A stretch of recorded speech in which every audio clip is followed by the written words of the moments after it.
Hi hello అండి. అందరూ ఎలా ఉన్నారు? బాగున్నారా? నేనైతే కొంచెం అప్సెట్లోనే ఉన్నానండి.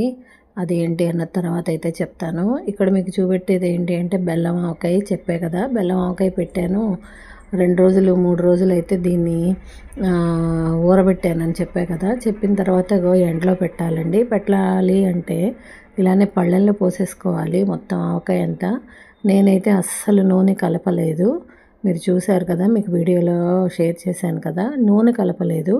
కానీ ఈ ఉప్పుకి దానికి బెల్లం అంతా కరిగి చూసారా ఎంత పలచగా ఊటంతా కూడా బెల్లం కరిగి ఎలా అయితే వచ్చిందో ఇలా పళ్ళెంలో పోసుకోవాలి. పోసుకొని యాజ్ ఇట్ ఈజ్ ఎండలో అయితే పెట్టేసుకోవాలండి ఈ బెల్లం ఆవకాయని. అలాగ మీకు ఎంత చిక్కదనం కావాలి అనుకుంటే అంత చిక్కదనం వరకు పెట్టుకోవచ్చు. నేనైతే ఒక 3 ఎండలు 4 ఎండలు అయితే పెట్టాలనుకుంటున్నాను. అంటే 3-4 రోజులైతే పెట్టాలి అని అనుకుంటున్నాను. ఇలాగైతే పళ్ళెంలో పోసేసుకొని ఎండలో పెట్టేసుకోవడమేనండి. కొంచెం ఈ 2 రోజులు కూడా కొంచెం ఎండ తక్కువగానే ఉంది.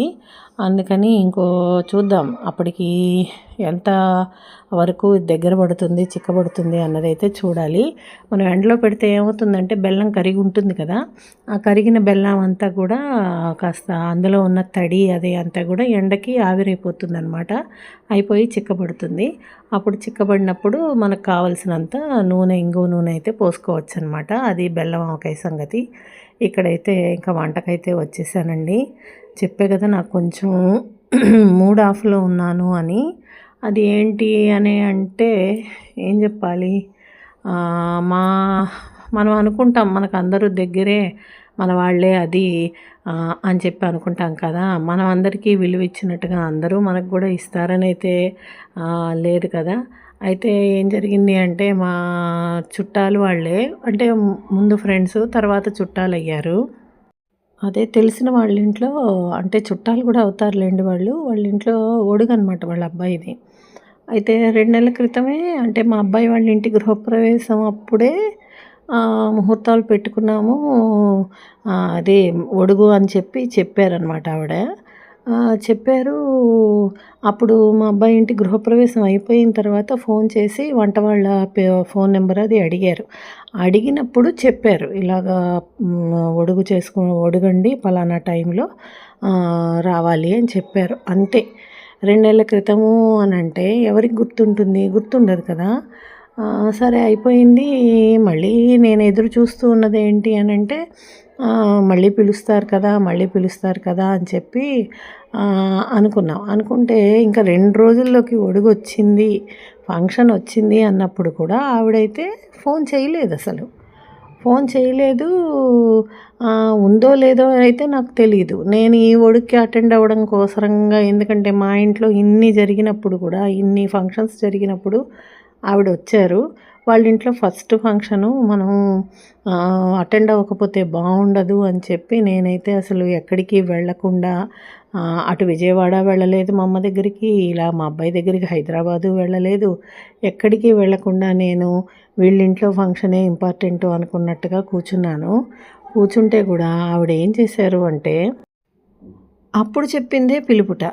అంటే ఏంటంటే ఇంకా ఆవిడకి ఇంటికొచ్చి పిలవాలి అన్నది లేదు. పోనీ ఇంత దూరం మా ఇల్లు, వాళ్ళ ఇళ్ళకి దూరము, పోనీ రాలేరు అని అనుకుందాము. పోనీ కనీసం అట్లీస్ట్ ఫోన్లో చెప్పచ్చు కదా, ఫోన్లో అయినా చెప్పాలి కదా. అదే నేను 5 రోజుల్లో మా అబ్బాయి ఇంటి గృహప్రవేశం పెట్టుకున్నప్పుడు నేను ప్రత్యేకంగా వెళ్ళి బొట్టెట్టి మరీ పిలిచి వచ్చాను. ఎందుకు, నాకు శ్రమ అయినా సరే అని అనుకున్నప్పుడు మనం ఆ ఆనందం వేరు. శ్రమపడి ఆనందంలో పద్ధతిగా చేశాము అని అనుకోవడం వేరు కదా.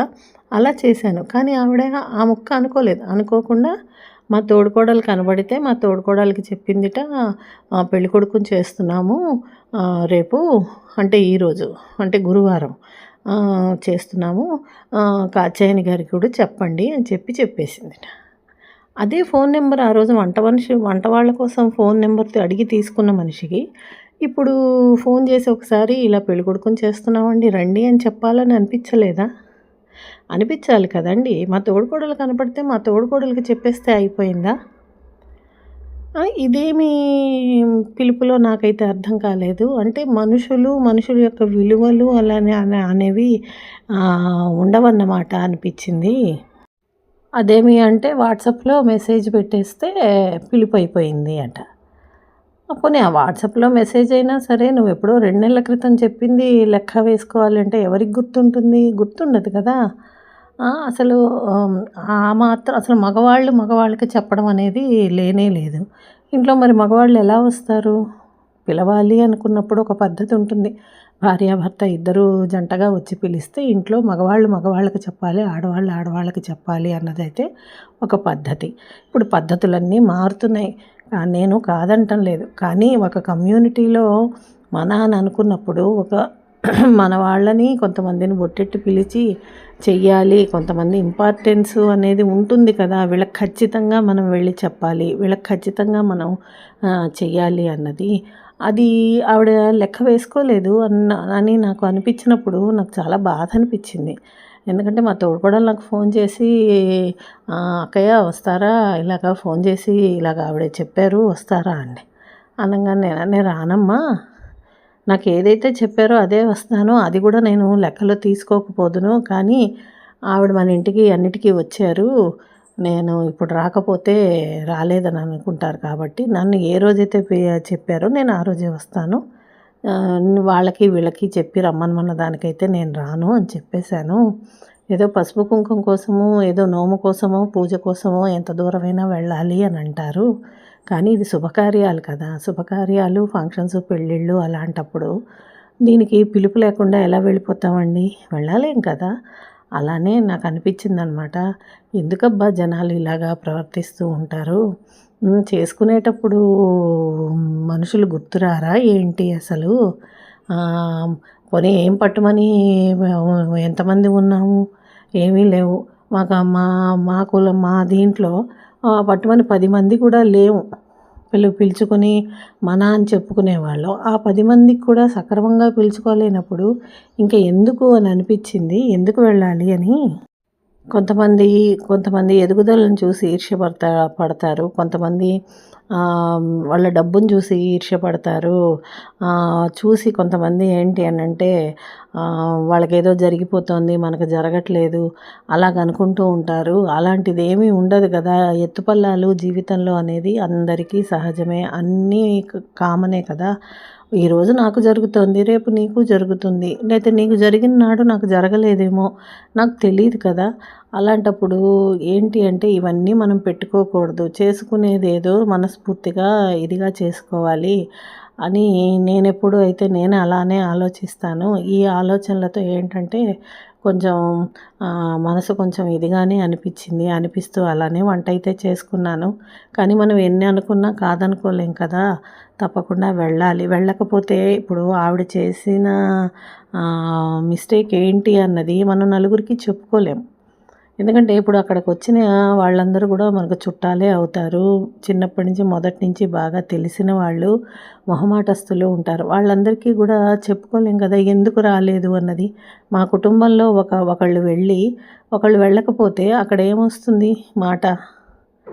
ఇప్పుడు అక్కడ ఇంపార్టెన్స్ కూడా మా కుటుంబంలో మా వాళ్ళకి ఒకళ్ళకి ఇంపార్టెన్స్ ఇచ్చి మాకు ఇవ్వకపోతే ఎలా అనిపిస్తుంది కదా! ఇలా ఎందుకుంటారు జనాలు అన్నదైతే నాకు అర్థం కాలేదు. ఒక్క ఫోన్ కాల్ రాత్రి 10 వేళ ఫోన్ చేసి వంట మనిషి కావాలి అని అడగగలిగిన వాళ్ళకి ఓసారి ఫోన్ చేసి బయలుదేరి రండి, తప్పకుండా రండి అని చెప్పడానికి ఎంతసేపు పడుతుంది? అప్పుడు ఫోన్ చేయడానికి వచ్చిన ఇది ఇప్పుడు ఎందుకు చేయలేదు? అంటే ఎలా పిలిచినా పర్వాలేదు, వీళ్ళొక మాట చెప్తే సరిపోతుంది, వీళ్ళకి ఏంటిలే అని అనుకుంటారా? జనాలు ఎందుకు ఇలా ప్రవర్తిస్తారు అన్నది అర్థం కాలేదు. నాకెలా అనిపించింది అంటే నేను మా అబ్బాయి ఇంటి గృహప్రవేశానికి నాకున్నది 5 రోజుల టైము. మా అపార్ట్మెంట్లలో కూడా ప్రతి ఒక్కరికి కూడా పాపం రాత్రి 10:30, 11 అయిపోయినా కూడా నేను వెళ్ళి తలుపులు కొట్టి వాళ్ళని పడుకున్న వాళ్ళని కూడా కొంతమందిని అయితే లేపి నేను బొట్టు పెట్టి రమ్మనమని చెప్పాను. అలా చెప్పాల్సిన అవసరం లేదు. నిజం చెప్పాలంటే ఒక మెసేజ్ గ్రూప్లో పెడితే తెలుస్తుంది అందరికీ. కానీ ఏంటి, పర్సనల్గా మనం వెళ్ళాలి, మనం ఎవరో తెలియాలి. పలానా ఫ్లాట్ నెంబరు, పలానా పేరు అని చెప్తే అందరికీ తెలియకపోవచ్చు ఇంతమందిలో. కనుక ఏంటంటే మనం పర్సనల్గా కొంతమంది మనుషులకి మనం వెళ్తే ఓహో పలానా వీళ్ళ చేసుకునేది అన్నది తెలుస్తుంది అన్న ఉద్దేశంతో నేనైతే వెళ్ళి ఇంటింటికి వెళ్ళి పిలిచాను. అలానే అంత హడావిడిలో కూడా నేను ఇప్పుడు ఎవరైతే చెప్తున్నానో వాళ్ళ ఇంటికి వెళ్ళి మరీ నేను పిలిచాను. పిలవబట్టే కదా ఆవిడ హైదరాబాద్ నుంచి కూడా రాగలిగింది. హైదరాబాద్ నుంచి వచ్చిన వాళ్ళు కూడా అటెండ్ అయిన వాళ్ళు కూడా ఉన్నారు కదా. అంటే మనం రావాలి అని నిజంగా కోరుకున్నప్పుడు మనం అలానే చేస్తాము. ఆ మాత్రం నిబద్ధత అనేది మనుషులకి ఎందుకు లేకుండా పోయింది అన్నది నాకు అర్థం కాలేదండి. ఇదే ఆలోచిస్తూ ఏదో వంట చేసుకుంటూ ఉన్నాను. ఏం చేస్తాం, ఒక్కోసారి అలానే అవుతుంది. కొన్ని వాళ్ళు ఎదుటి వాళ్ళు ఎలా ప్రవర్తించినా మనం మర్చిపోయి దాన్ని మనం మళ్ళీ మన రొటీన్లోకి అయితే పడిపోవాలి కదా, తప్పదు ఇంకా. సరే, వంట అయితే కంప్లీట్ చేశాను. ఉత్తపప్పు వండాను, కాకరకాయ ఫ్రై అయితే సింపుల్గా అయితే చేసేసి వంట కూడా ఎక్కువ చేయాలి అన్న ఆలోచన అయితే రాలేదు. సరే, కొంచెం ఫ్యాన్ కింద అయితే కూర్చొని పేపర్ అయితే చదువుతున్నాను. తర్వాత రాత్రి పలహారానికైతే మధ్యాహ్నంగానే అన్ని ఏర్పాటైతే చేసేసుకున్నాను. ఇంకా రాత్రి టిఫిన్కి అయితే ఏర్పాటు చేసుకున్నాను. జొన్నపిండి, రాగిపిండి, గోధుమ పిండి 3 కలిపి కొంచెం మజ్జిగ, అది పుల్ల మజ్జిగ అది తీసుకుని అయితే కలిపి పెట్టేసుకున్నాను అనమాట. రాత్రి అట్లు పోసుకోవచ్చు, ఏదో ఒకటి తినేయచ్చు కదా అని చెప్పి ఇవి ఇక్కడ మీషోలో ఆర్డర్ పెట్టుకున్నానండి. చెవులకైతే అవి వచ్చాయి, చాలా నచ్చాయి నాకు. అయితే ఇవన్నీ పెట్టేసుకుని ఓ పక్కకు పెట్టేస్తే ఇది నాని ఉంటుంది కదా, వేసుకోవచ్చు అనే ఉద్దేశంతో అయితే ఈ పిండి కలిపి పెట్టేశాను.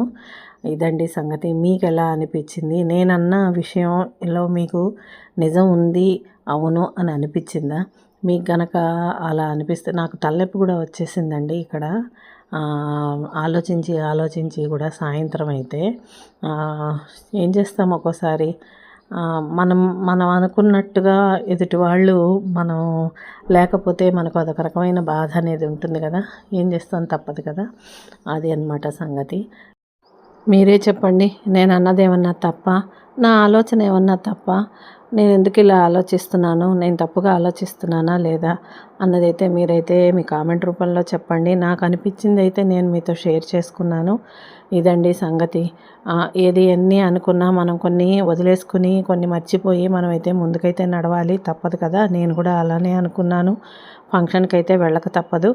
రేపటి రోజున ఫంక్షన్కి అయితే వెళ్తాను. వెళ్ళొచ్చిన తర్వాత ఏం జరిగింది అన్నదైతే కూడా మీకుతో మళ్ళీ షేర్ చేస్తాను. ఇదండి సంగతి. టిఫిన్ అయితే రెడీ చేసేసుకున్నాను. నా వీడియోలు కనుక మీకు నచ్చినట్టయితే తప్పకుండా లైక్ చేయండి. లైక్ చేయమని 10 సార్లు కోరుకుంటున్నాను. ఓకేనా? మీ సపోర్ట్ నాకు ఎప్పుడూ కూడా కావాలి. ఇదండి సంగతి. లాంగ్ వీడియోసే పెట్టడానికి కారణం, షార్ట్స్ అయితే పెడుతుంటే నాకు వ్యూస్ అయితే వస్తున్నాయి కానీ నాకు వాచ్ అవర్స్ అయితే రావట్లేదు. ఇంకా వాచ్ అవర్స్ కోసం అయితే లాంగ్ వీడియోస్ పెట్టాలి అని అయితే అనుకుంటూ ఉన్నాను అనమాట. అందుకే ఎక్కువగా లాంగ్ వీడియోస్ అనేది పోస్ట్ చేస్తున్నాను. ఇది అండి సంగతి. ఈ వీడియో నచ్చినట్టయితే ఒక లైక్ అయితే చేయండి, అలానే సబ్స్క్రైబ్ చేసుకోండి. మీ అమూల్యమైన అభిప్రాయాలను అయితే నాకు కామెంట్ రూపంలో అయితే తెలియజేయడం మర్చిపోకండి. ఇదండి సంగతి. ఓకేనా? ఉంటానండి. మరొక వీడియోతో మీ ముందుకు వస్తాను. డైలీ వ్లాగ్స్ అయితే పెట్టడానికి ప్రయత్నిస్తాను. ఉంటానండి. Bye. Have a nice day.